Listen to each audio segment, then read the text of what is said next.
sweet potato is not a potato at all. They are completely different vegetable families. For example, the regular potatoes are from the nightshade family. The sweet potatoes are a member of the, and I hope I say it correctly, Convolvulaceae plant family. That includes bindweed and morning glories. Some sweet potato varieties grow just like morning glories.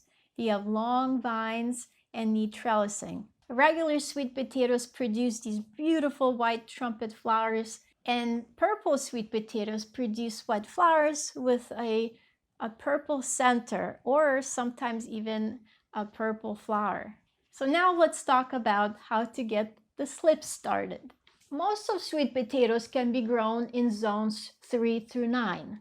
Sweet potatoes are more of a tropical plant and prefer long, warm weather. Some sweet potato varieties take up to 120 days. After I discovered all of the health benefits of sweet potatoes and how they are grown, I decided that this spring I will grow them in my own backyard. I'm in zone 5B, and my last frost date is April 27th, and my first frost date is October 14th. I'm starting growing the potato slips middle of February, early March. So I went to Whole Foods and got 4 varieties of sweet potatoes. They are organic, $1.99 per pound. Sweet potatoes are prone to rotting. For example, this garnet sweet potato has completely rotten away. Once you buy them at the grocery store, if you kept them in the little baggie, just take them out, put them right away into the water. From these potatoes, you could easily grow 10 or more slips per potato, and each slip could potentially produce 5 or more sweet potatoes. So all of these varieties take 120 days to mature. If you're growing 120-day varieties in the northern climate, you will get smaller potatoes. And that is fine with me because the larger the potato, the starchier it is. Smaller sweet potatoes have creamier texture, and that's perfect for mashed potatoes. Next step is to get some plastic cups or any small glass containers and fill it with water.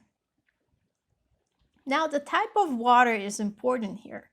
Just like with seedlings, don't ever use softened water, for example, if you have a water softener.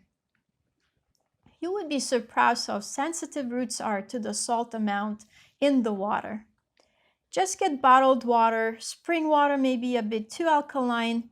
Plants don't enjoy alkaline water. However, purified is best because purified water is acidic and plants love it. However, it's not that great for the human body, and I will make a separate video about water later on. You will also need toothpicks to hold the potato in place. I'm using skewers because that's what I had on hand and cut them to size. Now this is important. Only 1/3 of the sweet potato needs to be submerged in water. The tricky part is what tip or end to submerge in water. And there are so many different opinions about it. And it's not the end of the world if you put the wrong tip in the water. This is the sprouting end, and most of the slips will grow here. This is the rooting tip. That's where you'll have root growth. The rooting tip goes in the water. Notice in this photo, the sprouting end is attached to the plant. The rooting tip is not, and it tapers off. Now, let me explain why it is very important to leave the slips growing on the potato as long as possible, especially if you live in the northern climate. When the slips start growing, they are going to be green and lush. Once you pluck them from their mother, then the growth will slow down. At that point, they will start rooting. Only remove slips that are around 8 to 10 inches tall. Then place them in water and get a nice root system going. It will take 2 to 4 weeks until you see any roots or growth development. So be patient, that's very important. Change water every 2 to 3 days. Just use your own judgment. If the water appears cloudy, then of course change it. Once the potato is going to develop roots, it's going to start absorbing a lot of water. So make sure to keep an eye on the water level. If you see any soft spots on your sweet potato, just cut that part out. If the majority of the potato is soft, then you would have to buy another potato because that is hard to save.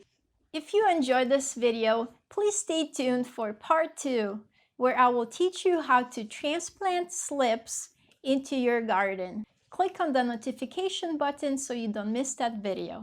Hang in there, spring is around the corner. I know winter has been harsh.